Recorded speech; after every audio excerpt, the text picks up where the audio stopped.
Je m'appelle Malik Granté, pendant 11 ans, j'ai cru en une histoire écrite pour deux. Karen et moi nous sommes rencontrés quand j'avais 25 ans, tout juste sorti de l'armée de l'air, essayant de me construire une nouvelle vie, une installation haute tension à la fois. Elle étudiait l'histoire de l'art, le regard vif et intrépide, comme si elle pouvait créer des musées entiers avec le juste mélange de passion et de peinture. J'ai d'abord ressenti de la compassion pour son rire, clair et spontané, et pour la façon dont ses yeux s'illuminaient chaque fois qu'elle parlait de ce qu'elle aimait. Lorsque notre fille Isla est arrivée 14 ans plus tard, la plaisanterie est vite devenue que notre foyer fonctionnait grâce à trois choses, l'électricité, l'art et une attitude adolescente. Et on a réussi à équilibrer le tout. Du moins, je le croyais, jusqu'au matin où Sean a appelé. J'étais en train de dépanner un transformateur grillé au complexe industriel de Westfield depuis 15 minutes lorsque mon téléphone a vibré dans ma poche arrière. J'ai jeté un coup d'œil à Sean. Nous avions servi dans le même quartier de garde après mon emménagement dans le quartier. Il n'appelait jamais au lever du soleil, sauf en cas de problème. « Il faut que tu rentres », dit-il sans préambule. Sa voix était tendue, sèche. Le genre de ton qu'on adopte quand on sait qu'on va annoncer une mauvaise nouvelle. « Il y a un camion de déménagement chez toi », dit-il un instant plus tard. « Et ta femme supervise ?» Ma poitrine se glaça avant que mes poings ne se serrent. « Un camion de déménagement ?» Mon bloc-notes Karine à la main, je chargeais les meubles d'un inconnu dans un camion de déménagement comme s'il lui appartenait. Mon instinct me criait l'impossible, mais je fourrai la clé à molette dans ma ceinture à outils, ôtai mes gants et courus vers mon pick-up. Le rugissement du moteur était la bande sonore de mon anxiété tandis que je dévalais l'autoroute à toute vitesse, les pneus effleurant les lignes de goudron. Mes pensées se bousculaient. M'avait-elle quitté? Savait-elle? Devais-je appeler Isla? Mais je continuais de rouler, désespéré d'arriver de mes propres yeux avant que mon imagination n'évoque pire, dans notre rue. Le trottoir bien rangé qui abritait autrefois mon camion était occupé par un camion-caisse blanc ouvrant ses portes arrière. J'ai coupé le moteur et me suis jeté dehors, le cœur battant la chamade. Je l'ai vu debout dans l'allée, le presse-papier pressé contre sa poitrine, les lèvres pincées en un froncement de sourcils patient, tandis qu'un homme aboyait des ordres d'une voix que je ne reconnaissais pas. Caisse après caisse, cadre après cadre, pied de table après pied de table, ils ont chargé notre vie dans cette soute caverneuse. Mon regard s'est focalisé sur elle. Karen, la femme qui avait juré pour toujours, riait poliment aux plaisanteries de cet homme. Quand son regard s'est posé sur moi, il s'est arrêté au milieu d'une phrase. Je pouvais voir la stupeur s'embraser dans ses yeux, comme s'il hésitait entre continuer à charger ou se préparer. Je les ai atteints avant de réaliser que j'avais traversé la pelouse. Ma main a jailli avant que mon esprit ne puisse comprendre. Mon poing a heurté sa mâchoire en un seul arc sauvage, un poing guidé par 11 années d'incrédulité et de trahison. Il tituba en arrière, les yeux révulsés. Et l'espace d'un instant, tout se figea. Les cartons, le camion, même le presse-papier de Curin suspendu en l'air. Puis il trébucha contre une pile de caisses d'emballage qui s'écrasèrent comme des dominos. Il heurta le trottoir avec un grognement étouffé. Karine Altae, pour la première fois, je vis la peur vaciller derrière son sang-froid. « Malik », dit-elle d'une voix tremblante. « Arrête. » Mais mon monde s'était fracturé. Les coutures de notre histoire s'étaient déchirées. Je n'avais pas de mots. Je n'avais pas de questions. Il ne me restait que l'adrénaline et le chagrin qui coulaient dans mes veines. Je me tenais au-dessus de cet homme, Lucas Cross. J'apprendrai plus tard que ma seule présence allait le briser encore plus. Je me souviens de son nom parce que c'est la première vérité qui a éclaté une fois la poussière retombée. Lucas Cross, le petit ami de Curin à l'université. Celui qui s'était enfui. Apparemment, il était de retour chez lui, aux commandes de la vie que j'avais construite. J'ai aidé Lucas à se relever, à moitié sous le choc de sa réalité, à moitié avec l'envie de le frapper à nouveau pour chaque seconde passée avec ma femme. Karen s'est avancée, époussetant la poussière invisible de son chemisier, ses doigts tremblants autour du presse-papier comme s'il s'agissait d'une bouée de sauvetage. L'équipe de déménagement semblait gênée, hésitante entre continuer à travailler ou s'enfuir. « Voici Lucas », a-t-elle annoncé d'une voix raide mais plus forte que prévu. « C'est mon petit ami. » Ces mots m'ont frappé comme une commotion cérébrale. Petit ami, pas invité, pas ami, petit ami. Elle me l'a présenté comme si nous étions au mieux des étrangers, au pire des ennemis. Mon pouls s'est accéléré.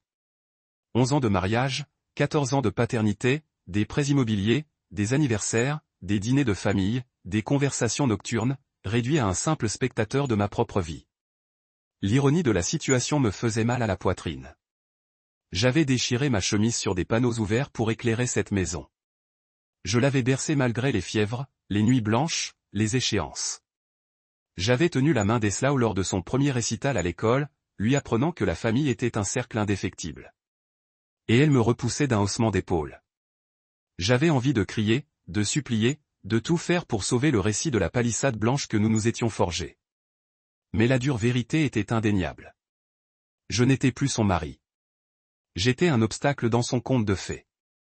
La police est arrivée juste au moment où le soleil matinal s'élevait, des lumières bleues clignotant sur l'asphalte. Je n'ai pas résisté. J'ai laissé les policiers me menotter, le froid de l'acier me rappelant que j'avais encore le choix, même maintenant. J'ai regardé Karen leur parler, les sourcils arqués dans un air de victime expérimentée. Il a attaqué mon ami, a-t-elle dit. Je l'ai appelé seulement parce que je savais qu'il allait craquer.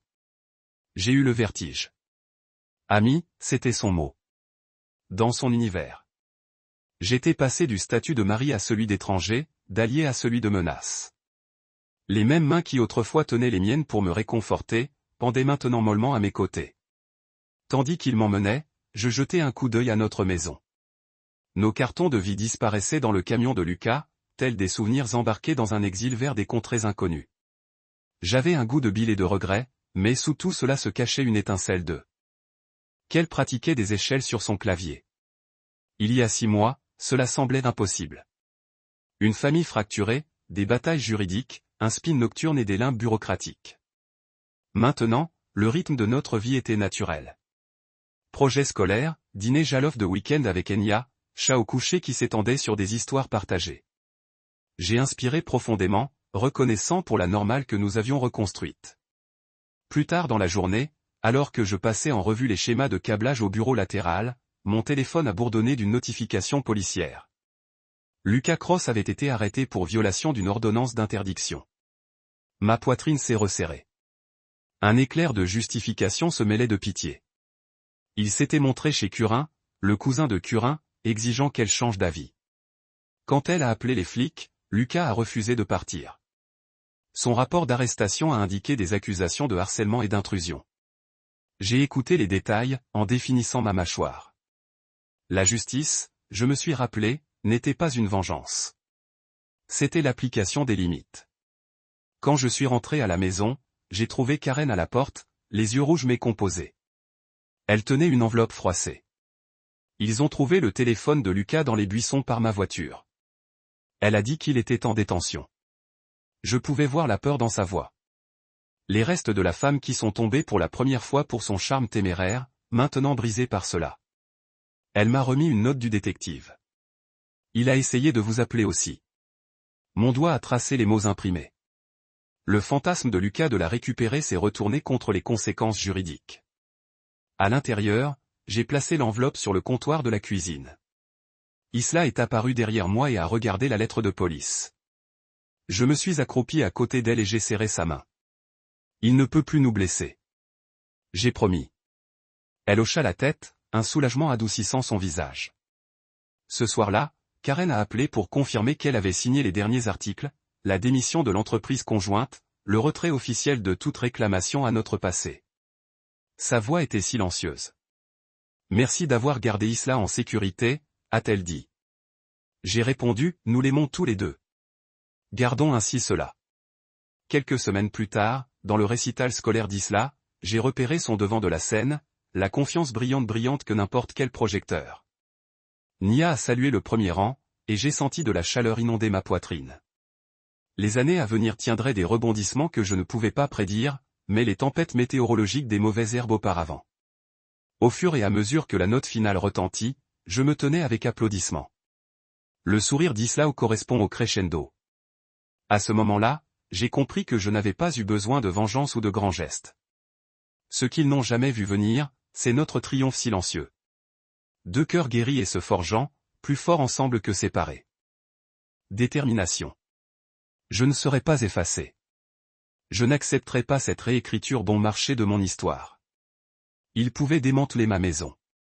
Ils pouvaient me chasser de mon mariage, mais il ne pourrait jamais me dépouiller de l'homme que j'étais, du père que j'avais été, du mari que j'avais essayé d'être. Je me suis alors juré que cette faille dans le conte de fées deviendrait une faille qu'il regretterait. Je me relèverai de ces décombres et reconstruirai quelque chose de plus solide, car les contes de fées se fissurent, mais ils ne doivent pas forcément finir en ruine. Et ce n'était que le prologue de ce qui allait suivre. Lucas Cross se tenait dans mon allée, tel un conquérant contemplant un trophée qui n'était pas le sien. Je l'ai immédiatement reconnu grâce à la photo délavée que Karen gardait cachée derrière sa lampe de chevet. Un sourire qui n'appartenait qu'à moi, il y a 11 ans. C'était le garçon qu'elle griffonnait dans les marges de ses cahiers. La voix dans sa tête quand j'étais en mission. Maintenant, il portait cette place sur sa poitrine comme une armure, guidant les déménageurs tandis qu'il chargeait ma table à manger, mon bureau, la commode de notre fille. L'air matinal était léger, chargé de l'électricité de la trahison, et je me demandais comment une seule personne pouvait bouleverser une vie à ce point. Content de te revoir, Malik. Son ton était décontracté, presque amical, mais je percevais de l'acier sous sa civilité. Il s'inclina à moitié, le genre de geste qu'on réserve à quelqu'un qu'on respecte ou qu'on croit avoir surpassé. Ma main flottait à mes côtés, les restes du coup de poing que j'avais asséné me picotant encore les articulations. Il était censé être un souvenir, une note de bas de page dans notre histoire commune, pas l'homme dans mon allée supervisant le démontage de ma maison. Karine s'avança, son bloc-notes pressé contre sa hanche comme un signe d'autorité. « Malik, voici Lucas, dit-elle, les yeux rivés sur les miens. C'est mon petit ami. » Ces mots me frappèrent comme un train de marchandises. Petit ami. Le mot résonna dans mon esprit, rebondissant avec la force d'une trahison que j'avais encore du mal à saisir. Elle prononça son nom avec une intimité que je n'avais jamais entendue dans sa voix, comme si elle dévoilait au monde un secret chéri depuis longtemps. Je l'observais à travers mes paupières fendues, m'attendant presque à ce qu'elle cligne des yeux pour se reprendre et prendre conscience de la cruauté de ses syllabes. Mais elle ne le fit pas. Elle se contenta d'un sourire poli à Lucas, puis se détourna et tapota son épingle contre le presse-papier, faisant signe à l'équipe de continuer. Je déglutis difficilement, espérant que mon pouls se stabilise. J'avais construit cette vie de toutes pièces. La maison, les factures, les promesses, la fille qui fixait tout ce qu'elle rencontrait avec des yeux écarquillés. J'avais cru à notre histoire. Les conversations nocturnes, les road trips, les berceuses et les consolations pour les genoux écorchés. Et voilà que tout cela était emballé dans des cartons par des inconnus au visage impassible. J'ai ressenti le besoin de tout remettre en place, de ramasser nos vies et de les emporter là où personne ne pourrait les toucher. Au lieu de cela, je me suis retrouvé à avancer, mes bottes crissant sur le gravier, jusqu'à être à portée de main de Lucas. Son regard a croisé le mien, inébranlable. Il était de la même taille, peut-être un poil plus grand. Il avait le même sourire facile et la même assurance insouciante que j'avais autrefois méprisée en lui. « Pourquoi fais-tu ça » ai-je demandé d'une voix rauque, la question posée dans un souffle rauque. « Pourquoi ici ? Pourquoi maintenant ?» Lucas a déplacé son poids, mais n'a pas rompu le contact visuel. « On a essayé la voie du silence » a-t-il dit. « Tu sais comme elle peut être têtue. Certains chapitres méritent une réécriture radicale. » Mon cuir chevelu me hérissa. L'arrogance de cette attitude, de choisir le destin de notre famille avec la panache d'un romancier qui déforme l'intrigue, était plus exaspérante que sa présence. « Ce n'est pas un livre de contes, ai-je dit.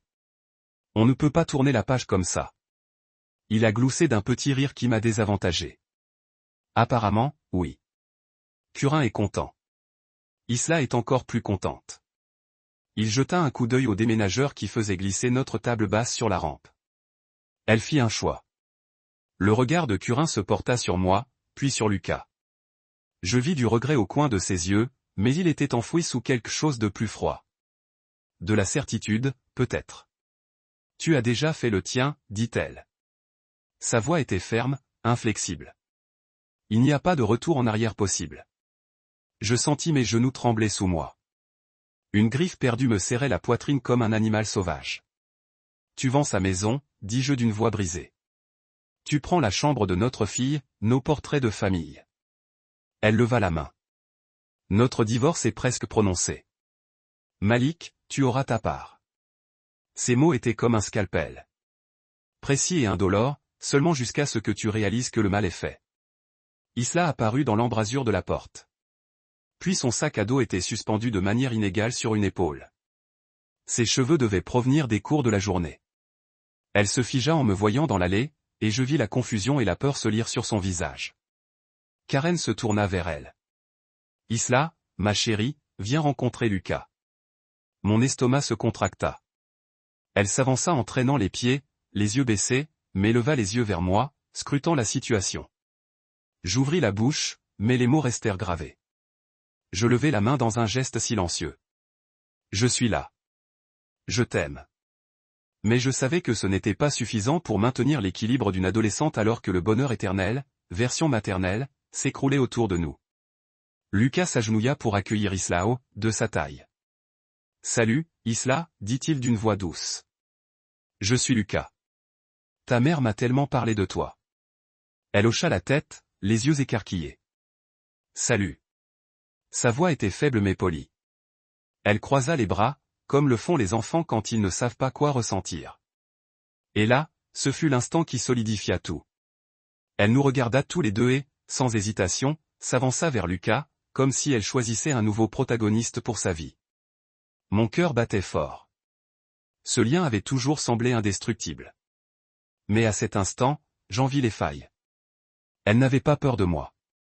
Elle acceptait simplement ce que sa mère avait vendu comme le prochain chapitre. J'avalai la douleur et me redressai. « Isla, dis-je doucement. Tu n'es pas obligé de rester dehors si tu as faim ou froid.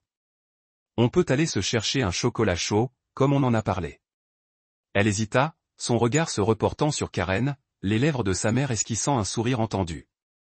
Ma poitrine se serra. « Vas-y, dit Curant d'une voix presque trop douce. Amuse-toi bien, me lança Ella en me jetant un coup d'œil, puis à Lucas. Ma gorge s'assécha. Je réduisis la distance qui nous séparait et m'agenouillai devant elle. Je ne suis pas ton ennemi, ma puce, dis-je. Je suis ton père. Je suis toujours là pour toi, quoi qu'il arrive. Les larmes lui montèrent aux yeux. Elle me regarda, lut quelque chose sur mon visage. La douleur, l'amour, la détermination. Puis elle se détourna, passa devant Lucas et glissa sa main dans la mienne. La chaleur de sa petite paume contre la mienne était comme une encre dans la tempête. Lucas resta là à observer, l'expression indéchiffrable. Le visage de Curin s'adoucit un instant, une lueur de regret traversant ses traits avant qu'elle ne se ferme. Je serrai doucement la main d'Islao. Sa prise se resserra en réponse. « Allons-y, murmurai-je. » Elle j'ai hoché la tête, et ensemble, nous nous sommes éloignés du camion, des cartons, de la vie que nous partagions autrefois. Les déménageurs se sont arrêtés un instant, puis ont repris le chargement, indifférents à la révolte silencieuse qui venait d'éclater. Karen nous regardait partir, les lèvres pincées comme si elle effaçait notre chapitre d'un regard noir. Arrivé au bout de l'allée, j'ai jeté un coup d'œil en arrière. Lucas a croisé mon regard un instant, puis a détourné le regard. J'ai senti une tension se former dans ma poitrine. Une détermination farouche mêlée à la douleur de la trahison. Je me battrai pour que chaque recoin de notre histoire vaille la peine d'être sauvé. Cet après-midi-là, alors qu'Isla et moi disparaissions au coin de la rue, j'ai compris que notre conte de fées s'était brisé. Mais dans ces fragments résidait la possibilité de quelque chose de plus fort, de réel. Et je ferai tout ce qu'il faudrait pour réécrire le récit à ma façon, un mot honnête à la fois. Quand Isla a franchi la porte d'entrée cet après-midi-là, son sac à dos glissant d'une épaule, j'ai senti un léger changement d'air entre nous. À cet instant, elle était à la fois l'enfant que j'avais élevé et une étrangère prise dans quelqu'un. L'histoire d'une autre personne. J'ai refermé doucement la porte derrière elle et me suis retourné, m'efforçant de garder une voix posée. « Dis donc, ma petite, comment c'était l'école ?» Elle m'a fait un petit signe de tête. Je revoyais le nouvel agencement de mon appartement. Des murs nus, un fauteuil solitaire, une bibliothèque à moitié assemblée qui attendait notre projet du week-end. Elle a laissé tomber son sac près du canapé et a retiré sa veste d'un haussement d'épaule, la pliant soigneusement. La routine, je me suis dit que peut-être la routine pourrait être notre bouée de sauvetage. J'ai fait un geste vers la cuisine. Je prépare une soupe au fromage grillé et à la tomate. Ton préféré. Les mots me semblaient creux quand je les ai prononcés, comme un scénario que j'avais répété 1000 fois dans ma tête. Mais elle n'a pas répondu, s'est contentée de passer devant moi jusqu'au réfrigérateur, l'a ouvert et a examiné les étagères comme si elle cherchait une preuve de ma sincérité. J'ai attendu, le cœur battant. Au bout d'un moment, elle a tendu la main par-dessus une boîte d'œufs et en a sorti une bouteille d'eau. Toujours pas un mot. Elle l'a tenue entre ses doigts fins et m'a regardé. « Papa, il faut qu'on parle », dit-elle d'une voix basse et posée. Pas la note de surprise ou de peur que j'attendais, mais une certitude sereine qui me glaça. J'acquiesçai et la conduisis au salon. Elle se percha au bord du fauteuil, les mains jointes autour de la bouteille d'eau, tandis que je m'asseyais sur le canapé en face d'elle. Nos positions semblaient formelles, comme des invités à une médiation plutôt que comme un père et sa fille. Je déglutis. D'accord. Elle prit une inspiration, les yeux fixés au sol. L'espace d'une seconde, je crus qu'elle allait se détourner, puis elle leva les yeux pour croiser les miens. « C'est vrai ?» demanda-t-elle. Sa voix tremblait presque imperceptiblement, mais la question était claire. « Maman déménage. Elle est avec Lucas. » Ma poitrine se serra. Comment expliquer à une adolescente de 14 ans que les fondations en lesquelles on croyait ont été arrachées sous ses pieds? J'envisageais d'édulcorer la situation, de lui dire que les adultes s'éloignent parfois, qu'elle n'était pas responsable, que tout irait bien. Mais Isla méritait la vérité. Je me penchai en avant. Ta mère et moi étions séparés. Elle m'a dit qu'elle aimait Lucas maintenant. Elle cligna des yeux, l'air indéchiffrable. C'est le petit ami de fac de ton ami, dit-elle d'une voix cassante. Ce type, acquiesçai-je. La dureté de son ton réveilla quelque chose en moi. Elle attrapa un coussin et le serra contre sa poitrine. Tu plaisantes, murmura-t-elle. Des larmes perlèrent au coin de ses yeux. Tu te moques de moi. Je tendis la main et lui touchai le bras. Doucement. Je ne plaisanterai pas avec ça, ma chérie. L'étiquette me semblait trop petite, mais je me suis forcé. Je sais que c'est déroutant. Je sais que tu l'aimes. Son regard se porta vers la fenêtre où la lumière de l'après-midi se fragmentait en motifs sur le parquet. Elle laissa la bouteille s'écraser sur le parquet et croisa les bras. Je ne l'aime pas, dit-elle d'une voix plus forte. Elle aime Lucas. Je ne sais même pas contre qui je suis censé rester en colère. Toi, lui. Elle secoua la tête, ses cheveux effleurant ses joues. C'était comme si elle avait appuyé sur un bouton et que, soudain, notre vie était devenue un cas d'école de mauvaises décisions. La colère monta en moi. Colère contre Karen qui jouait avec le monde de notre fille. Colère contre Lucas qui avait fait irruption comme s'il nous possédait, et colère contre moi-même de ne pas l'avoir vu plus tôt. Je me mordis la lèvre. Je suis désolé, Isla, dis-je. J'aurais aimé pouvoir arrêter ça. Sa tête se tourna brusquement vers moi, les yeux brillants. Pourquoi ne l'as-tu pas fait, demanda-t-elle. Tu es censé être mon père. Tu es censé me protéger. Ces mots me transpercèrent le cœur. J'essayai. J'ai murmuré. Je rentrai à la maison. J'arrêtai. Les bagarres dans l'allée, la police, le tribunal. Rien de tout cela n'avait d'importance si je ne l'avais toujours pas contacté. J'aurais dû te croire plus tôt. J'avouai. J'aurais dû parler à maman avant de laisser les choses aller aussi loin. Sa poitrine se souleva. Elle se leva brusquement et arpenta le petit salon. Vous êtes tous les deux idiots, a-t-elle lancé. Et j'ai grimacé devant sa cruauté.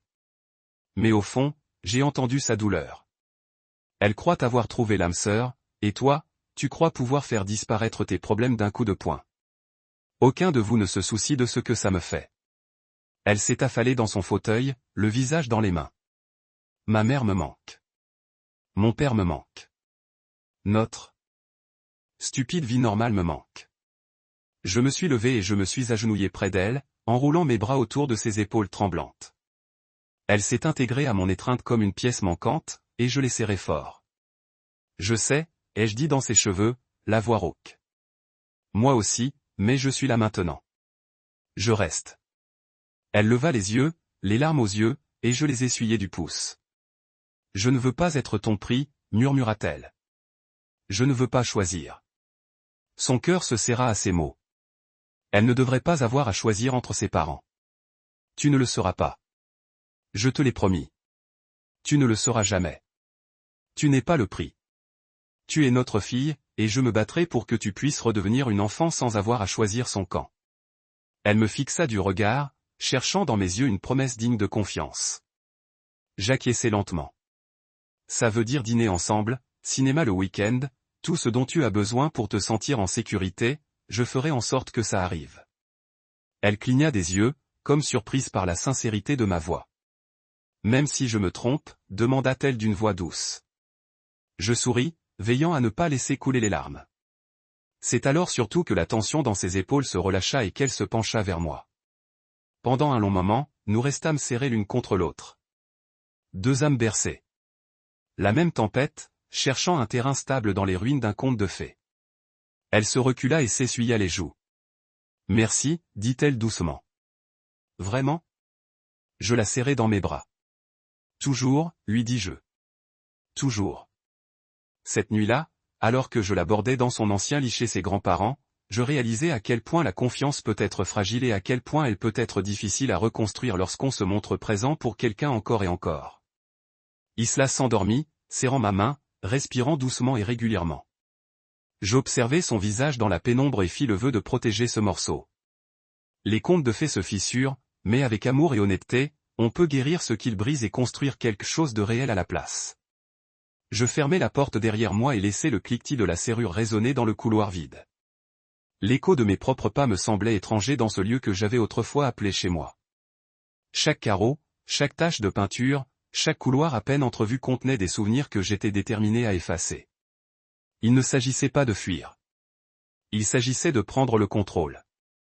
J'ai bâti ma vie sur la précision et la planification. D'abord aviateur, puis entrepreneur en électricité, installant des circuits dans d'énormes structures industrielles. Il me restait maintenant une dernière installation à exécuter. Ma sortie. Mon téléphone vibra, un seul message de Julius Marcado, mon avocat. Tout est prêt. Compte gelé. Document rédigé. Appelle quand tu seras prêt. Pas d'émoji. Pas de politesse. Juste l'exécution. Je fixais l'écran, la lueur se reflétant sur mon front creusé de sueur. J'imaginais Julius dans son élégant bureau du centre-ville, cravate desserrée, lunettes sur l'arête du nez, penché sur des piles de documents d'entreprise tel un requin encerclant sa proie. Il était brillant, impitoyable, et exactement le genre d'allié dont j'avais besoin. J'appuyais sur « Appel » et m'appuyais contre la porte pour obtenir du soutien. « Malik », dit Julius d'une voix calme derrière une cloison d'acier juridique. Tout est en marche. Accès de Curin révoqué. Compte joint clôturé. Bénéficiaire mis à jour. Tu lui as même laissé $42 sur le compte courant commun, juste de quoi payer les courses, par jour. J'ai réussi à ricaner sans humour. J'ai calculé sa contribution cette année. Nous avons convenu que c'était équitable. Il a marqué une pause, puis a ri doucement. Juste et discipliné, tout comme vous. J'ai ressenti une vague de gratitude pour cet homme qui a navigué sur les mers grises du droit de la famille comme un capitaine de sous-marin. Maintenant vient la partie délicate, a-t-il poursuivi, la retirée des polices d'assurance, des adhésions, des assurances. Tout cela se termine demain matin. À midi, elle sera rayée de toutes les annonces liées à votre nom. J'ai fermé les yeux et j'ai salué. Le poids de ce que je faisais pesait sur ma poitrine. Mais en dessous, il y avait du soulagement. Chaque compte gelé, chaque autorisation révoquée était une pierre angulaire de ma nouvelle vie. Et la maison ? Ai-je demandé doucement. Une fois le divorce prononcé, tout est transféré. Elle recevra un avis, a-t-il répondu. Vous avez déjà réglé ça aussi. Le transfert de propriété sera effectif dès le jugement. Elle aura 60 jours pour quitter les lieux. Nous avons fixé l'audience à la semaine prochaine. Mon pouce est accéléré au mot « audience ». Un tribunal ressemblait souvent à un théâtre, mais ici, c'était notre dernier acte de séparation. Je me suis redressé, les épaules droites. Merci, Julius. Il a répondu, ravi de pouvoir aider. Tu fais ce qu'il faut. Puis il a raccroché. J'ai baissé le téléphone et inspecté l'appartement. Le calme stérile d'un endroit vide d'amour, mais pas de potentiel. Les néons du plafond bourdonnaient comme pour signaler un nouveau départ. J'avançais comme un possédé, rassemblant des documents éparpillés sur le comptoir de la cuisine, factures, relevés, police d'assurance. Je découpais chaque section avec une efficacité impitoyable. Mes épingles cliquaient sur les enveloppes de signature adressées aux banques, aux assurances, aux services publics. Je m'assurais que le nom de Karine n'ouvrait plus de porte ni n'activait d'interrupteur. Je la détachais de chaque ordre permanent, de chaque prélèvement mensuel. J'étais fier de la symétrie de tout cela. Elle a versé $42. J'ai annulé 42 autorisations. Des comptes équilibrés m'ont redonné la raison. À midi, j'ai appelé la ligne d'assistance téléphonique antifraude de la banque. Plus précisément, je dois geler tous les comptes. Contactez-nous au numéro suivant. Je suis victime d'une fraude. Veuillez envoyer une confirmation écrite. La voix de la représentante de la banque hésitait derrière le protocole. Puis elle a cliqué sur les instructions. J'imaginais ses sourcils froncés devant mon cas, mais de son côté, j'ai entendu une réponse positive. Moins d'une heure plus tard, j'avais reçu des courriels confirmant l'arrestation pour accès, une trace écrite numérique qui me rendait insensible. Ensuite, je me suis attaqué au service public. J'ai appelé la compagnie des eaux, la compagnie d'électricité, le fournisseur d'accès au câble, l'opérateur Internet. Chaque appel ne prenait que quelques minutes, car j'avais tous les numéros de compte en main. Les représentants m'ont demandé des codes d'autorisation, des extraits de sécurité sociale, des dates de naissance. J'ai répondu sans émotion, récitant les faits. Comme une machine. Mon attitude professionnelle les a désarmés. Ils ont présumé de la bonne volonté. Au téléphone, j'ai révoqué le nom d'utilisateur de Curin, changé les mots de passe, mis à jour les coordonnées. Le temps de joindre la compagnie de gaz, j'ai reconnu le schéma. J'effaçais son existence avec un calme chirurgical. Puis je me suis connecté à nos comptes de streaming communs, musique, films, applications, et j'ai supprimé son adresse courriel. Je l'ai désabonné des livraisons de kits repas, des applications de fitness, du stockage cloud, de tout ce qui perturbait son téléphone ou son compte commercial. J'ai supprimé 29 abonnements en 20 minutes. Mon doigt planait sur une dernière entrée, un abonnement à un cours de yoga qu'elle s'était offert 3 mois plus tôt. Je marquais une pause, la main tremblante, mais je pressais le bouton « Résilier » car elle nous avait annulé en premier. En milieu d'après-midi, mon téléphone vibra, 2 SMS me parvinrent. L'un de ma banque confirmant la clôture des comptes joints, l'autre de l'agent d'assurance confirmant que je restais seul sur les polices. Je les luais, pour la première fois de la journée, je sentis ma poitrine se serrer. C'était comme si chaque protection juridique était un barreau sur une échelle me tirant hors d'un trou que je n'avais jamais demandé à creuser. Je m'assis au bord du canapé et passai mes mains dans mes cheveux. Mon esprit revint au jour de ma première rencontre avec Karen. Une tasse de café ébréchée à la main, un jean taché de peinture, les yeux brillants de possibilités. Nous étions jeunes, audacieux et certains de conquérir le monde ensemble. Je me demandais si elle se souvenait de ces matins, de ces promesses murmurées, de ces rêves qui semblaient à portée de main. Peut-être s'en souvenait-elle, et c'est peut-être pour cela que cela m'avait profondément blessé. Mais je me suis rappelé que la nostalgie était un luxe que je ne pouvais pas me permettre.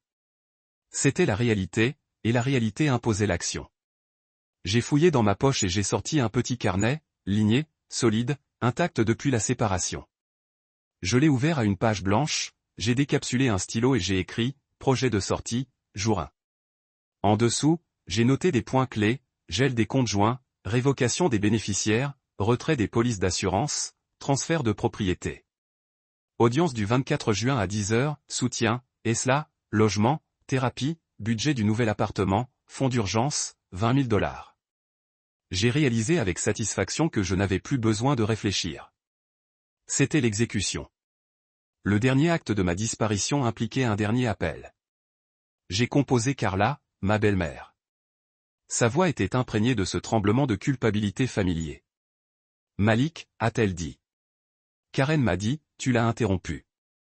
J'ai laissé le silence s'installer avant de parler. J'ai fait le nécessaire pour protéger mes biens et la stabilité de ma fille. Son souffle s'arrêta. Isla est saine et sauve.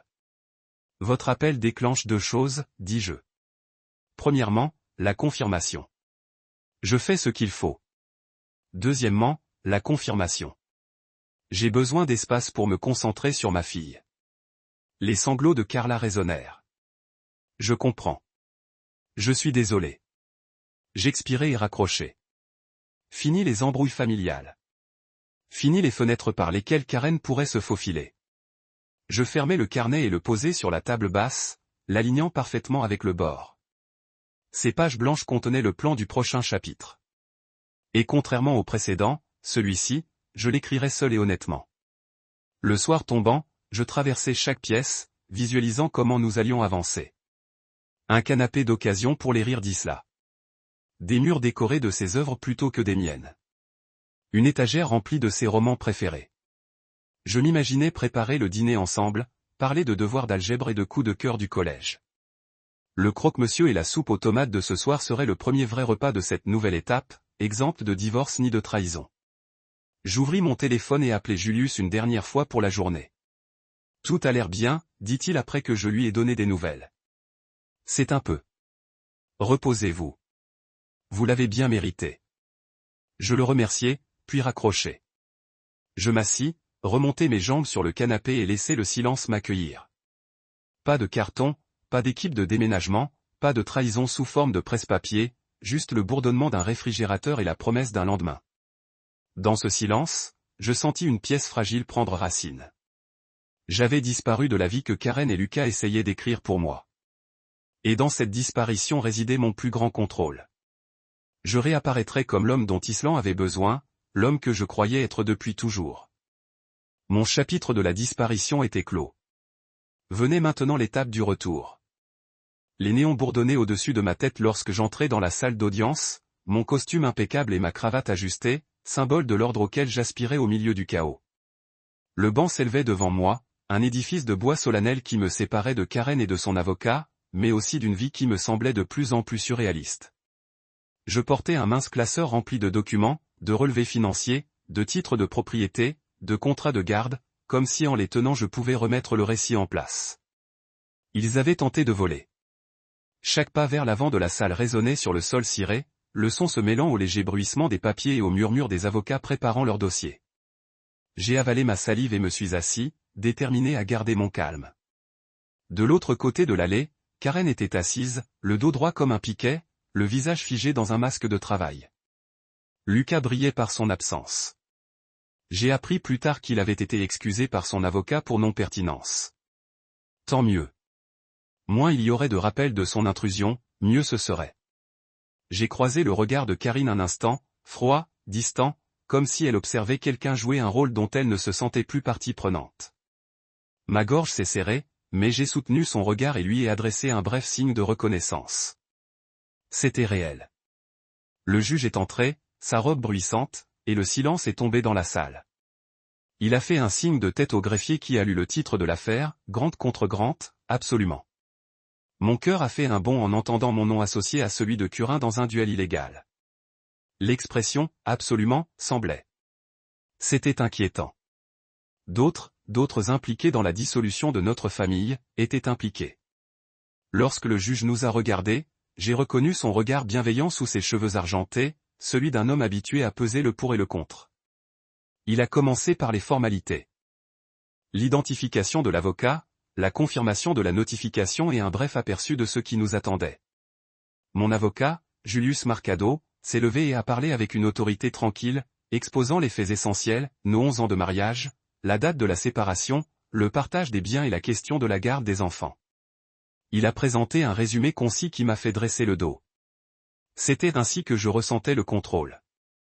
Méthodique, logique, à l'abri des bourbiers émotionnels. Il a présenté au juge un classeur contenant des actes de propriété prouvant que j'avais acheté la maison avant le mariage, des relevés de comptes de retraite illustrant des cotisations égales et des relevés bancaires retraçant les dépôts minimes de Curan sur des comptes joints. Chaque page tournée dans la main du juge semblait comme un clou enfoncé dans l'affirmation selon laquelle j'avais été l'unique soutien de cette vie. Lorsque Julius a terminé, l'avocate de Curan, une femme guindée, a eu raison de moi. Avec des spectacles nets et des arguments plus nets, se leva au compteur. Elle a parlé de la distribution équitable, de conjurer des phrases comme un actif matrimonial et des biens communautaires. Elle a fait valoir que les efforts de Curin en tant que femme au foyer et mère avaient contribué à une valeur intangible, une affirmation que je ne pouvais pas contester. Ces choses intangibles avaient en effet tenu notre maison ensemble, mais Julius l'avait prévu. Il a reconnu son rôle, mais a rappelé au tribunal que les contributions non monétaires ne se traduisaient pas automatiquement par un soutien au conjoint lorsque les revenus étaient presque égaux et qu'aucun abus ou négligence n'a pu être montré. il a clôturé en déclarant que Karen avait fait preuve de réclamation à un soutien au conjoint dans les dépôts initiaux et avait exprimé sa volonté de renoncer à toute réclamation à la Chambre en échange d'un règlement de grumeaux, la laissant libre de reconstruire sans enchevêtrement en cours.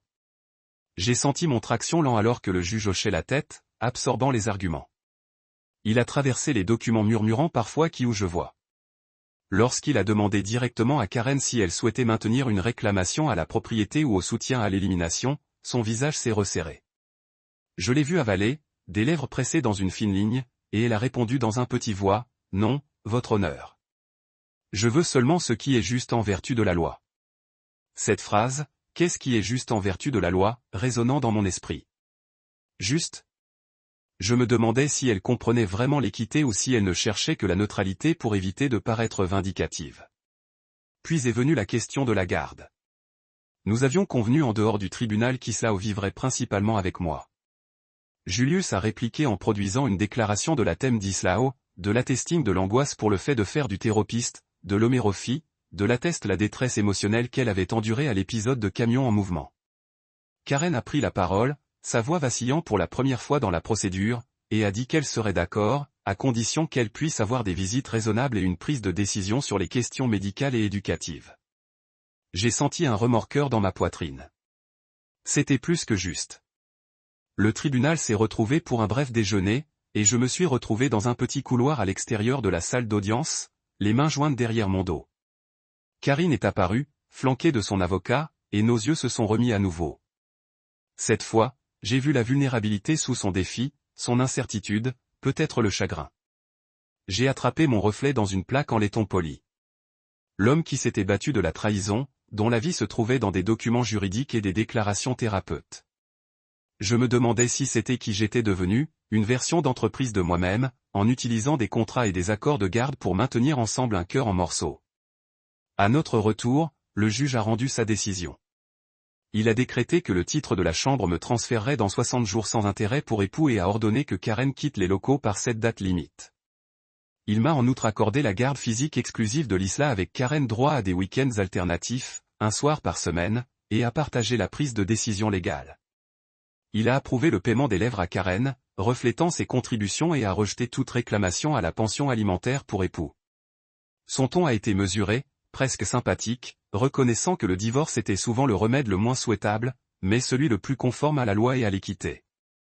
Un soulagement m'a lavé, chaud et intense. J'ai senti la tension s'écouler de mes épaules. Karen ferma les yeux et expira de manière audible comme si elle et moi avions tous deux tenu notre souffle à travers la pire scène de nos vies. Le juge a demandé s'il y avait d'autres questions. Julius a indiqué non, et le greffier a déclaré la finale des ordres. C'était fait. Alors que le tribunal se brisait et que les gens se sont répandus, je me levai lentement et m'approchai de Karen. Il y avait des mots sur mes lèvres, des excuses peut-être ou des remerciements pour la civilité. Mais le silence entre nous était trop brut pour les mots. Elle me regarda, les yeux rouges, et j'ai hoché la tête vivement. « Prenez soin de vous, dis-je tranquillement. » Elle hocha la tête une fois, se tourna et s'éloigna, ses talons cliquant contre le marbre. Je l'ai regardée partir, une partie de moi voulant la rappeler pour rejeter le gouffre que la loi n'avait que formalisé, pas guéri. À l'extérieur du palais de justice, l'air se sentait tranchant avec la chaleur de juin. Je suis entré au soleil, j'ai fermé les yeux et j'ai laissé sa chaleur s'installer sur mon visage. J'ai pensé à Isla, de la stabilité que je proposerais maintenant, des dîners que nous partagerions dans sa nouvelle salle, les séances de devoirs, les soirées cinéma. J'ai pensé à ma maison vide en attendant d'être remplie de rire plutôt qu'à un litige. Julius m'a applaudi sur l'épaule, brisant ma renommée. « Vous avez fait du bien aujourd'hui » a-t-il dit. « Vous avez tenu votre terrain sans perdre votre humanité. » J'ai réussi un petit sourire.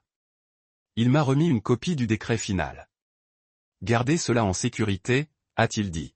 « C'est le fondement de votre nouveau départ. » J'ai pris le décret dans ma veste et j'ai expiré. La salle d'audience avait été froide, stérile, détachée, nécessaire. Mais à l'extérieur, la vie attendait.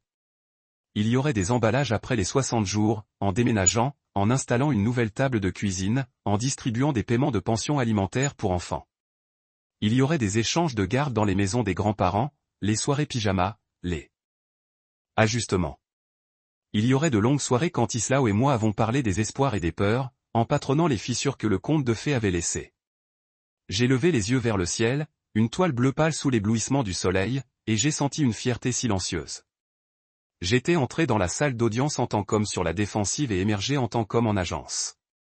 Les paroles du juge avaient scellé notre sort, mais ils avaient également soulevé un poids de ma poitrine.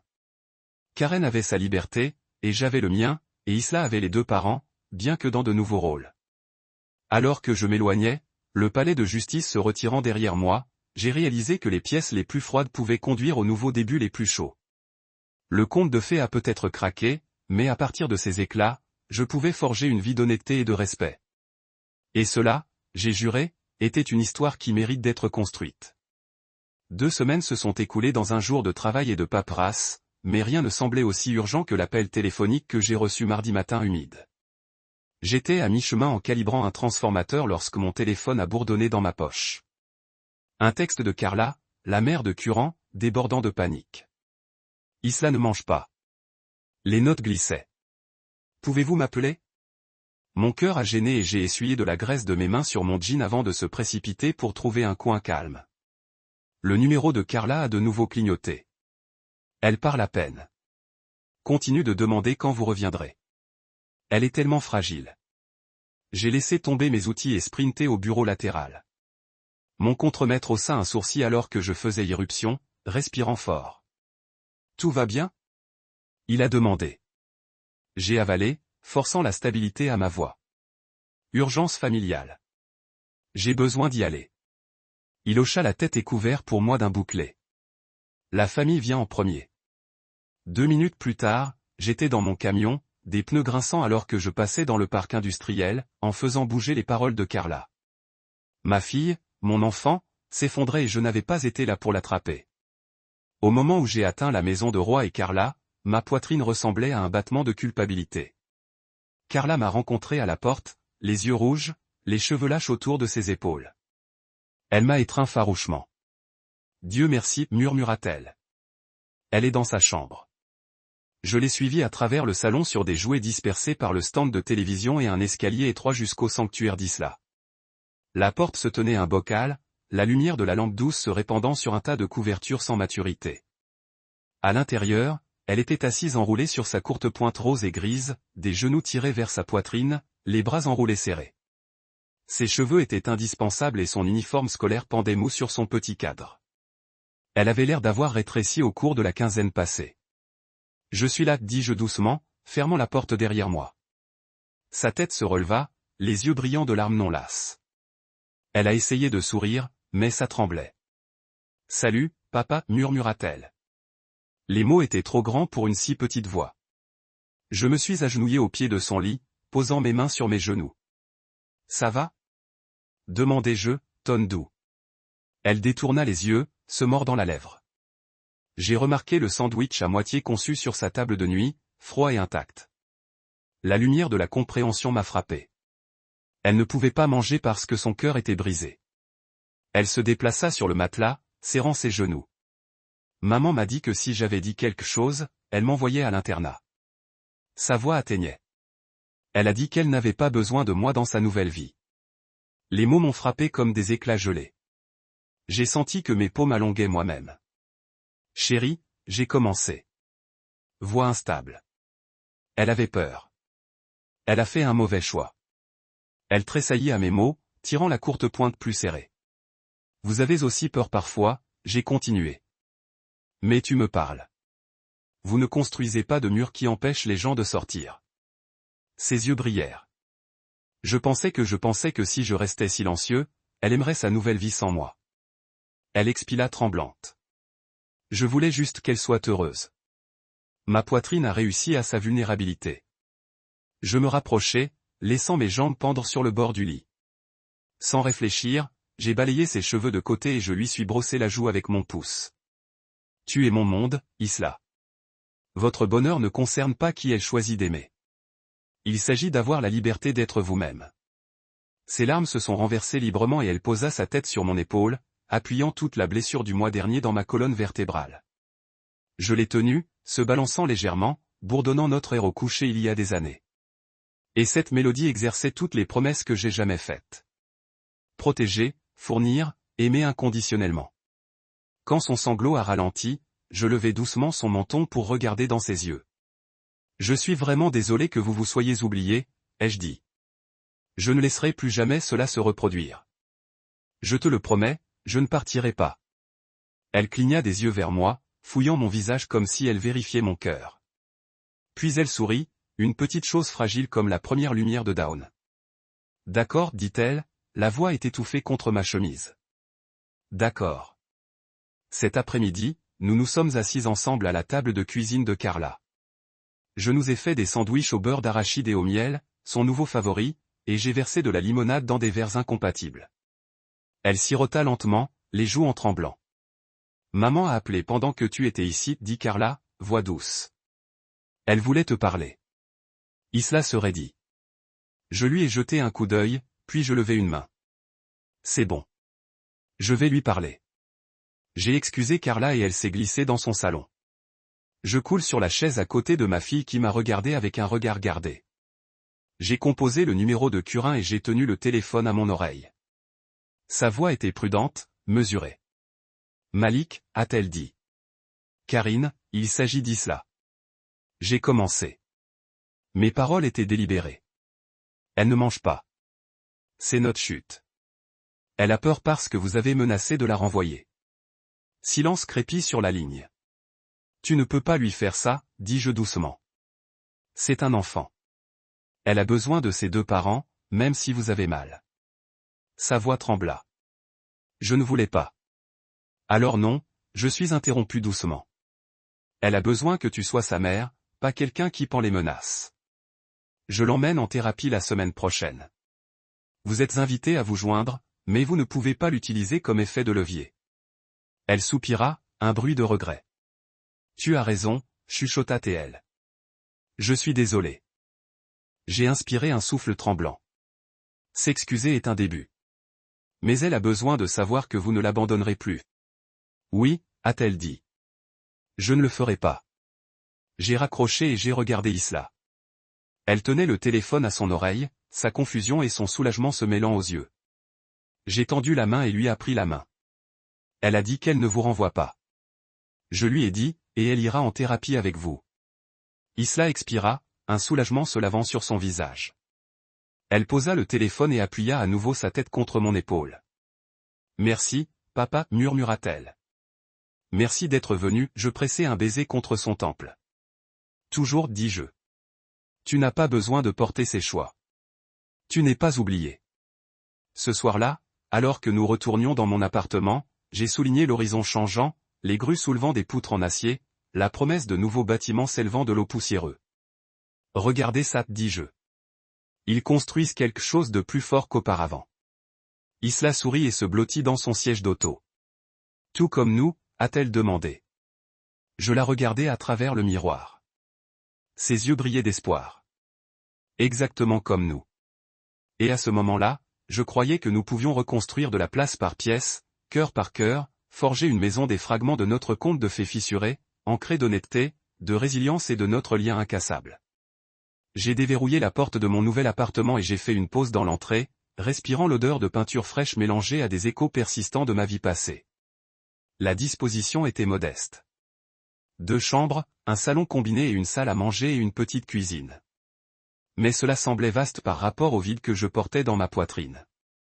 Je mets ma boîte à outils près du placard et je me tournai pour trouver Isla debout au centre de la pièce, les bras pliés, les yeux écarquillés avec une anticipation prudente. Bienvenue à la maison, dis-je, voix douce. Elle a offert un sourire provisoire en retour, le premier vrai que j'avais vu en quelques jours. Ce sourire ressemblait à une promesse. Ici, nous construisons à nouveau. Nous avons passé l'après-midi à transporter des boîtes dans le couloir étroit. Ces fournitures d'art, mon ancien sac de boucher de l'Air Force, les vêtements que nous avions tous deux dépassés. Chaque boîte que nous avons déballée ressemblait à une petite victoire sur le chaos Karen et Lucas avaient déclenché. Interrogé. Je l'ai regardé étendu sur le sol de sa chambre, esquissant une sirène glissée à travers les vagues. Son crayon caresse confiant. J'ai senti ma poitrine chaude. C'était de la récupération de l'espace, de la récupération de soi. Alors qu'elle dessina, j'ai assemblé une petite étagère dans le coin, en montrant chaque étagère jusqu'à ce qu'elle recule droite et forte. J'ai placé une rangée de ses romans préférés sur l'étagère supérieure et de la place de gauche pour de nouvelles découvertes ci-dessous.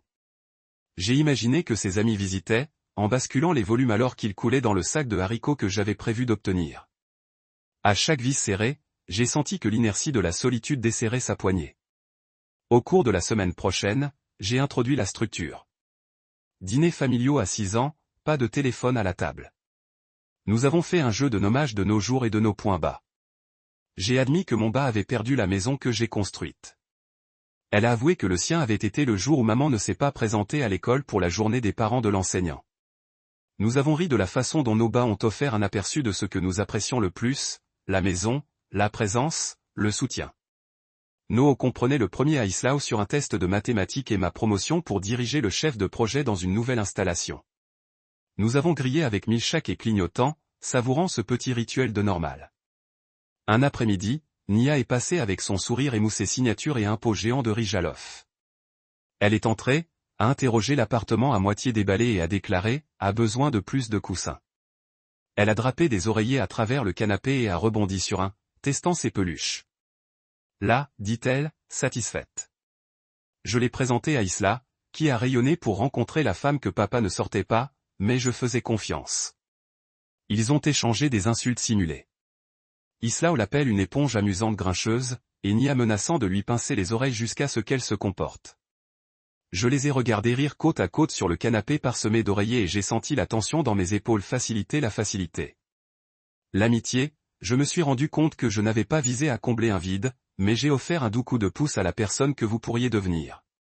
Ce week-end, dans le cadre de notre reconstruction, j'ai emmené Isla dans une friperie pour trouver des cadres photos incompatibles. Nous avons parcouru des allées de céramiques ébréchées et de disques vinyles fanés jusqu'à ce qu'elle trouve un ensemble de 8 cadres en bois, imparfaits pour chaque portrait de famille que nous ayons jamais pris. Elle les a bordés sur le mur du couloir. Le mariage, son annonce de naissance, le temps que nous portons tous des costumes assortis pour Halloween. Enfin, elle a placé un cadre vierge à la fin. Pour l'avenir, a-t-elle dit, le glissant en place. Je l'ai serré dans ses bras par derrière, sentant ses petites épaules appuyées dans ma poitrine.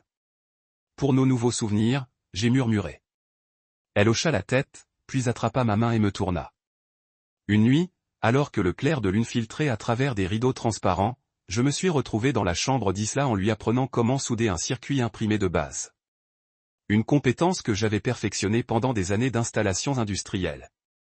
Nous avons construit une petite lampe LED ensemble, des fils se tordant sous nos doigts alors qu'elle tenait les composants stables. Quand elle s'est allumée, baignant la pièce dans une douce lueur, elle sourit comme si elle venait de déverrouiller un secret. J'ai ébouriffé ses cheveux, fierté fière dans ma poitrine. Vous voyez, vous pouvez créer léger aussi.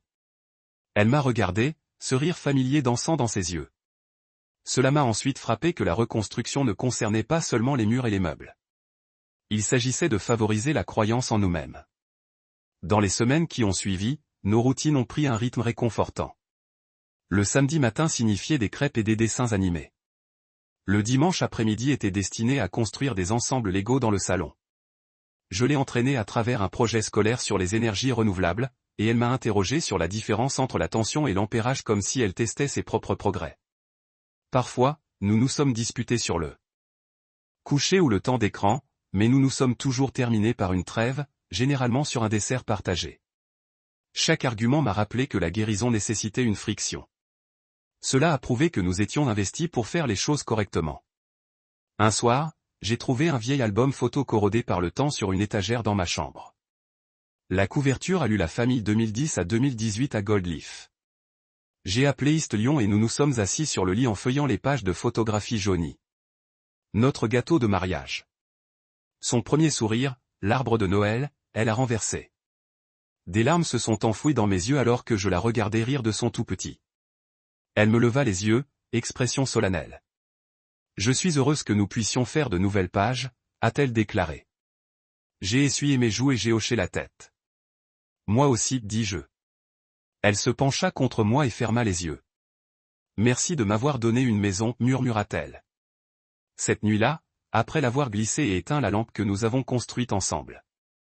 Je me suis tenu dans le couloir et j'ai interrogé l'appartement. Les murs portaient ses dessins et nos souvenirs encadrés, le salon débordait d'oreillers et de livres, et l'air se sentait vivant avec possibilité. Dans le silence, j'ai réalisé que nous avions fait plus que de remplir un espace vide. Nous avions cousu nos vies ensemble, fil par fil de patients. Le conte de fées avait craqué, mais à partir de ces fragments, nous avions construit quelque chose de plus résilient. Une maison définie non pas par la perfection, mais par l'honnêteté, le rire et le lien incassable entre le père et la fille. Et comme je me suis révélé la lumière du couloir et fermé la porte, je savais que notre histoire était loin d'être terminée. Il entrait simplement à ce jour son chapitre le plus fort. Les portes de la salle d'audience se sont fermées derrière Karen. Et pendant un moment, je me tenais figé à l'extérieur. La lumière du soleil en fin de matinée brillant sur le sol en marbre comme si je me moquais de ma détermination. Ses talons s'éloignaient, faisant écho dans le couloir jusqu'à ce que seul le silence reste. Un silence qui avait le goût de cendre dans ma bouche. J'ai cligné des yeux contre la luminosité, chaque instinct criant pour moi de la poursuivre, pour mendier pour une déchiqueteuse de la femme que j'aimais pendant plus d'une décennie pour se battre pour nous. Mais la vérité s'est installée dans ma poitrine comme une pierre. Le chapitre que nous avions partagé était terminé, et elle avait déjà tourné la page. Cet après-midi-là, lorsque je suis retourné aux côtés d'Isla pour notre déjeuner d'anniversaire prévu au restaurant local, j'ai aperçu son reflet vacillant dans la porte en verre. Les cheveux blonds ont balayé une queue de cheval, ses yeux grands et fatigués, sa posture raide de tension. Elle agita avec hésitation, marmonna, me saluant par la fenêtre. Mon cœur s'est contracté. Les anniversaires étaient des rituels simples de gâteaux et de cadeaux. Cette fois même qui se sentait entachée par la connaissance que sa mère arrivera séparément, le cas échéant. J'ai poussé la porte et j'ai senti le crash de l'air chaud portant le péché des oignons de friture et du sirop sucré. Nous avons trouvé notre stand dans le coin et elle a étudié le menu comme s'il tenait des pièges cachés. J'ai attendu que la serveuse ait pris nos commandes. Pancake pour Isla, café noir pour moi avant de me pousser doucement la main. Et dis-je. Je sais qu'aujourd'hui se sent différent, mais je veux que vous sachiez que c'est toujours votre journée et je suis là pour chaque morceau. Elle leva les yeux comme scintillant de larmes non vitesse. Papa normal me manque, a-t-elle dit, la voix craquant. Je manque quand maman et tu chantais un joyeux anniversaire ensemble. Ofke mais fort. Ses épaules tremblèrent et j'ai atteint la table, lissant ses cheveux derrière son oreille. Ça me manque aussi, j'ai admis. Mais peut-être que nous pouvons faire une nouvelle normale, meilleure. Elle cligna des yeux vers moi et pendant un moment, j'ai revu sa petite fille, pleine d'espoir, confiante, imperturbable par les complications de la vie. Lorsque la serveuse est revenue avec ses crêpes, dorées et empilées haut, Isla ferma les yeux tandis que le sirop tirait sur les bords. Elle a pris une bouchée lente et délibérée et j'ai regardé son visage se ramollir de plaisir. C'était le premier véritable sourire que j'avais vu depuis des jours, et cela m'a donné le courage de dire les mots que j'avais pratiqués depuis la salle d'audience. Alors après le déjeuner, j'ai commencé. Je pensais que nous pouvions nous balancer près du parc et piloter ces cerfs-volants que vous avez choisis la semaine dernière. Ensuite, enregistrer peut-être un message vidéo pour grand-mère roi. Vous manque. Les lèvres d'Isla se courbèrent vers le haut et elle hocha la tête vigoureusement. D'accord. Nous avons mangé dans un silence compagnon, puis nous nous sommes glissés dans l'air d'automne vif, les cerfs-volants et la bobine à la main. Le parc était presque déserté, sauf quelques joggeurs et une paire de femmes âgées qui nourrissent des pigeons. Mes doigts brossaient une ésao alors que nous démédions la corde de cerf-volant autour de sa main, et j'ai ressenti une vague de protection familière. Quand elle a lancé son cercle les arbres environnants. Elle rit, tournant en cercle alors qu'elle courait, string traînant derrière elle comme une attache au rêve. J'ai également mis le mien en altitude, et les deux cerfs-volants ont dansé dans des arcs parallèles contre le ciel gris en acier. Mais même si je me délectais de la simplicité de ce moment, je ne pouvais pas secouer les paroles de Curant de la dernière audience, il a changé. Elle m'a dit que Lucas l'a frappé. Une confession a chuchoté dans le parking après que le juge ait rejeté notre affaire. Sa voix avait tremblé de trahison et d'incrédulité, enchaînée avec un regret trop tardif. J'avais regardé son petit cadre rétrécir sous le poids de ses propres choix, et une partie de moi avait voulu tendre la main et la retirer du rebord sur lequel elle était entrée. Au lieu de cela, j'avais regardé dans ses joues creuses et son expression plate et prononcé le mot qui scellait notre sort. Non, maintenant le vent a fouetté mon col, et je me suis souvenu de la façon dont notre mariage avait commencé dans une rafale de ferveur juvénile. Tôle de fin de soirée sous les fenêtres ouvertes, les voyages en voiture sont cartographiés vaporisés, peignaient les miroirs de salle de bain du motel, rire résonnant sur les autoroutes vides. À l'époque, nous croyions à l'immortalité de nous. Mais au fil du temps, les murs de motel peints se sont estompés et notre rire est devenu une bande-son pour les routines quotidiennes, des réunions de PTA, des préparatifs de dîner, des factures payées à temps. Quelque part en cours de route, la magie s'est dissoute dans le banal, et nous avons oublié comment nous surprendre. Lorsque Karen a réveillé de vieilles étincelles avec Lucas, c'était dans les ruines de ce que nous avons construit, pas dans les cendres de la dévotion. Je suis retourné au présent alors que Eslao m'appelait, pointant son cerf-volant, maintenant pris dans une branche haute. J'ai fait du jogging, du cœur battant et grimpé le tronc bas jusqu'à ce que je puisse atteindre l'enchevêtrement du nylon. Mes doigts ont travaillé avec une dextérité familière. Des années de fils de filetage et de câbles de guidage m'avaient appris la précision sous pression. Le cerf-volant est tombé dans mes mains et je l'ai remis à elle triomphalement. Elle jeta ses bras autour de moi, son rire un baume contre mon persistant chagrin. « Merci » murmura-t-elle en descendant l'arbre. J'ai enroulé un bras autour de ses épaules et nous nous sommes dirigés vers le banc où nous avions quitté nos vestes. Le soleil de l'après-midi a plongé sous l'horizon, tournant le ciel un violet meurtri. Je l'ai tenu prêt. « Vous êtes les bienvenus » dis-je doucement. « Tu m'as toujours. » Alors que nous faisions nos bagages pour partir, j'ai interrogé le parc une dernière fois. Les cerfs-volants que je tenais semblaient ordinaires maintenant, des brins de bois et de nylon battus par le vent. Mais pour moi, ils étaient des symboles de résilience, la preuve que même dans un ciel fracturé, la beauté pouvait encore augmenter. En rentrant chez moi, j'ai jeté un coup d'œil à ma fille sur le siège passager, les yeux tombants de contentement. J'ai réalisé que si les contes de fées pourraient s'effondrer sous le poids de la réalité, les gens qui leur survivent pourraient forger quelque chose de plus fort, un lien qui n'est pas né de perfection, mais d'une force partagée face au chagrin. Cette nuit-là, après avoir couché la ligne et au lit, je me suis attardé dans sa porte et je l'ai regardé s'endormir. Sa poitrine se leva et tomba dans des rythmes réguliers, et la douce lueur de la lampe que nous avions construite ensemble projette des ombres douces sur le mur. J'ai pensé aux excuses fragiles de Curran, comment elle avait revendiqué le regret.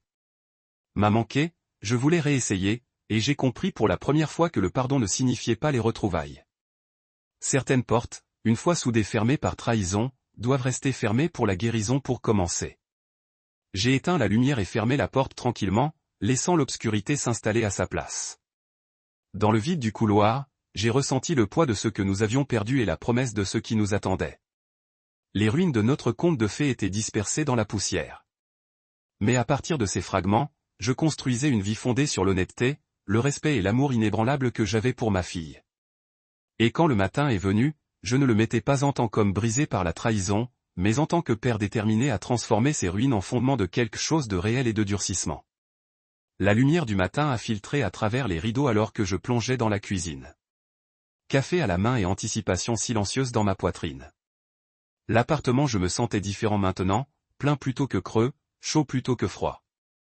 J'ai trouvé Isla dans le petit bar de petit déjeuner, cuillère sur un bol de céréales, ses cheveux doivent mettre ses yeux brillants. Matin, champion, dis-je doucement. Elle leva les yeux et sourit. Et à ce moment-là, j'ai réalisé que la paix n'était pas un seul instant, mais 1000 petits se sont enfermés ensemble. Nous avons parlé de cuillère de granola, de son enthousiasme à propos d'une présentation de l'histoire, de mon plan de reproche de son rapport de thérapie plus tard dans la journée. Notre conversation a coulé facilement sans le courant sous-jacent de la peur ou du ressentiment qui nous avait suivis pendant des mois. Elle a ri quand j'ai tenté une blague de papa, un jeu de mots maladroit sur l'électricité, et j'ai ressenti cette vieille étincelle de joie que j'avais pensé perdue. Après l'école, je me suis rendu sur le site du projet pour une inspection de sécurité de la sécurité. Mon équipage m'a accueilli avec un signe de tête. Aucune force ne sourit, juste un véritable respect. Le travail était redevenu mon sanctuaire, un endroit où les compétences et le dévouement comptaient plus que le drame personnel. J'ai marché parmi les poutres en acier imposantes, le presse-papier à la main, fredonnant tranquillement. Le bourdonnement des machines était étrangement réconfortant, un rappel que les systèmes peuvent être reconstruits plus forts après l'échec. À midi, je suis entré dans mon camion pour prendre un appel vidéo avec Karen. Elle sonnait mieux, humiliée, réfléchissant. Elle a posé des questions sur les progrès d'Eslao en thérapie. Vraiment inquiet, je l'ai mise à jour sur l'amélioration des notes et moins d'épisodes d'anxiété. Pendant un moment, j'ai vu la femme que je connaissais autrefois, le partenaire qui se souciait profondément du bien-être de notre fille. La culpabilité clignota dans sa voix alors qu'elle s'est excusée à nouveau pour le passé. Je l'ai remercié et fermé l'appel, conscient que le pardon n'a pas obligé à oublier. Ce soir-là, Roy et Carla se sont arrêtés avec des restes de leur souper du dimanche. Roy me tapota l'épaule. « Tu as bien fait, mon fils, dit-il. » Carla m'a serré dans ses bras et a admis qu'elle avait eu tort de se séparer trop rapidement avec Karen. Les couches de vieille culpabilité se décolvèrent dans leurs yeux, remplacées par l'appréciation et le respect. Nous avons partagé un repas simple à ma table de cuisine récupérée, des rires s'élevant entre les clinques de couverts. Plus tard, j'ai glissé la ligne au lit. Elle a tracé les lignes de la lampe que nous avons construite ensemble. « Je me sens en sécurité maintenant, murmura-t-elle. J'ai embrassé son front. Toujours de retour dans le salon calme, je coule dans le canapé et laisse le poids de la semaine s'installer. Pas de camion en mouvement, pas de bataille d'audience, juste le pouls régulier d'une vie que j'ai choisie. J'ai ouvert mon ordinateur portable et écrit dans mon journal. Aujourd'hui, la paix ressemblait à la respiration normalement pour la première fois depuis des mois. Je l'ai fermé, posant ma main sur le couvercle frais. À l'extérieur, les lumières de la ville brillent contre le ciel nocturne, et je ressentais un calme que je ne connaissais jamais. Preuve que d'après les décombres de la trahison, on pourrait cultiver l'espoir. Un nouveau type de paix, j'ai réalisé, n'était pas l'absence de conflit, mais la présence de résilience, d'amour et de confiance tranquille en demain. L'air du matin était croustillant alors que je monte sur le porche avec mon café. Le rire d'Ella dérivant de la fenêtre de sa chambre pendant.